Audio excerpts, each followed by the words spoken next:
lecture publique. Que répondez-vous en quelques mots?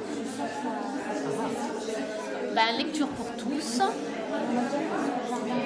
les publics, toutes les pensées, toutes les envies. C'est déjà bien. Et bonne lecture à tous surtout. Merci Claudie. Je dirais partage,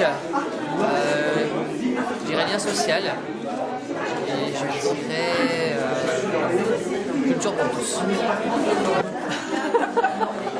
Service public, des personnes pour vous accueillir, pour vous conseiller des livres, des films, la musique aussi.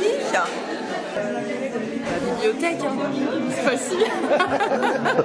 Sous, subvention, librairie. Lecture publique, alors je pense déjà à la bibliothèque départementale. Je pense en termes de réseau, d'échange entre professionnels, de partage des connaissances, des compétences. Et puis je pense avant tout aux usagers, parce qu'on est avant tout des personnels au service d'une population, d'un territoire. Le lecteur public, ce n'est pas que le livre. Le lecteur public, c'est tout ce qui est média. On parle maintenant de médiathèque, donc plus de bibliothèque. C'est-à-dire qu'il faut s'ouvrir au CD, au DVD, mais le livre garde toute sa place.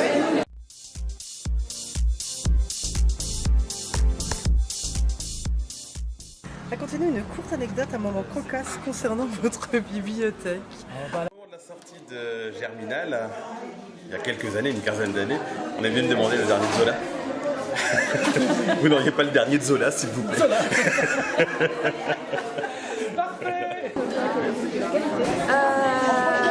Quand une personne est venue se laver dans les toilettes, le corps. Ah, carrément. Ah, merci. Voilà. Ça c'est rapide. D'accord. Alors moi je viens du monde de la documentation et je m'installe dans une nouvelle bibliothèque de lecture publique et là j'ai une petite dame qui me vient, mais 90 ans, et elle s'approche de moi, elle me dit: je vous préviens, je veux pas de guerre, pas de sexe, pas d'Hollywood. Ah. Et je lui dis, alors la guerre c'est bon, le sexe d'accord, Hollywood. Je lui dis: mais qu'est-ce que vous entendez par Hollywood? Elle ne voulait pas de personnages avec des noms américains. Il fallait que ce soit très français. Très bien. Merci beaucoup. Sinon, j'ai eu aussi une question sur la différence entre une truite, je crois que c'était une truite saumonée, et un saumon. Et dans quel endroit on pouvait les trouver aussi. Ça faisait partie d'un rallye touristique auquel des gens participaient. Et donc j'ai eu au moins 5 ou 6 personnes dans la matinée qui sont venues me poser ce genre de questions. Merci à toi.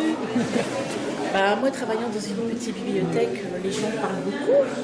Donc voilà, problème de couple, ça n'a rien à voir avec la lecture, mais j'étais un petit peu Mimi Grégoire, quoi. Voilà. C'est parfait. Tout ce Merci. que j'ai à dire. J'ai eu un grand moment, on a eu un grand moment qui a posteriori me fait rire, mais sur le coup, où quand on avait donc engagé Anne, ma collègue, sur le poste, et qui dans la voiture m'annonce: ah, en fait, il faut que je te dise, je suis enceinte, je vais avoir un congé maternité. Et là, moi, je fais: ah, et ben moi aussi. Génial. Ça tombe pas très bien. Voilà. Nous faisons donc Halloween à la bibliothèque. Je suis une conteuse. Ah oui. Et donc, sur un lieu public autre que la bibliothèque, j'ai entendu: c'est la sorcière. Donc voilà, la bibliothèque, c'est le lieu de la sorcière. Je dors à la bibliothèque. Voilà. Donc nous sommes des gens très reconnus de la ville. Voilà. Merci à toi. Oui, alors, sur la page Facebook de la bibliothèque, on a fait appel à des bénévoles pour venir aider, enfin pour être bénévole. Et un jeune homme a posé la question suivante. Voilà, pour être bénévole dans une bibliothèque, est-ce qu'il faut s'y connaître en livres?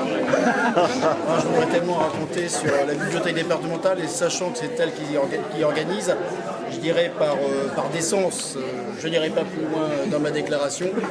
Je tiens à vous remercier, monsieur le caméraman, et madame la journaliste, donc je ne dirai plus rien sur cette affaire, sauf en présence de mon avocat. Je vous remercie.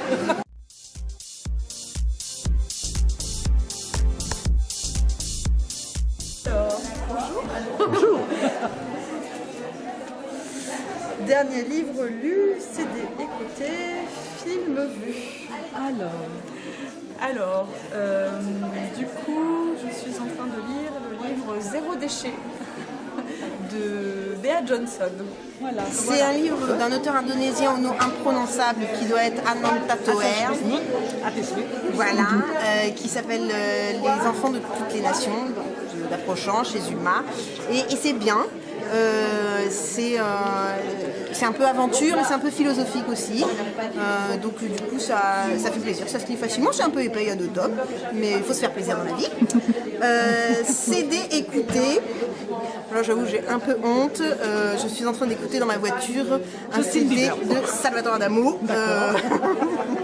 Donc là c'est complètement honteux, j'ai rien à dire là-dessus. Non, j'ai lu le dernier de Douglas Kennedy qui n'est pas non plus voilà, que j'ai bien aimé, j'aime bien cet auteur. Voilà, sur les questions existentielles de sa vie, c'est sur son parcours de vie, sur sa trajectoire, mais en même temps ça évoque un petit peu le rapport à la vie, ses propres questionnements, les choix qu'on a faits, qu'on a regrettés. Le dernier livre lu, je me souviens plus du titre, parce que je suis une très mauvaise bibliothécaire, je ne retiens jamais les titres de ce que je lis. Ce qui m'intéresse, c'est ce qu'il y a dedans. C'est un peu contre-productif. C'est déjà ça. Voilà. Ouais, super, il faut que je le ramène. Diantre, qu'est-ce que j'ai lu récemment? Ah, formidable. Un formidable livre d'Irving Yalom qui s'appelle Et Nietzsche a pleuré. Oh, magnifique, j'en ai pleuré moi-même. Oh, qu'est-ce que c'était beau! Nietzsche qui pleure, que le croirait-on? Eh bien, oui, figurez-vous, à la page 430, il pleure, il verse une larmichette, et ensuite il éponge, mais il n'y avait pas de Kleenex à l'époque, alors obligé de découper les draps de son pauvre lit, car à l'époque il était très pauvre, bien sûr, la philo ne rapportait rien. Donc voilà, et le voilà qui se mouche dans son drap, c'est une catastrophe, et le livre finit extrêmement mal, le lecteur est ravi, pensez-vous. Formidable, Irving Yalom, psychanalyste américain. Formidable. Merci.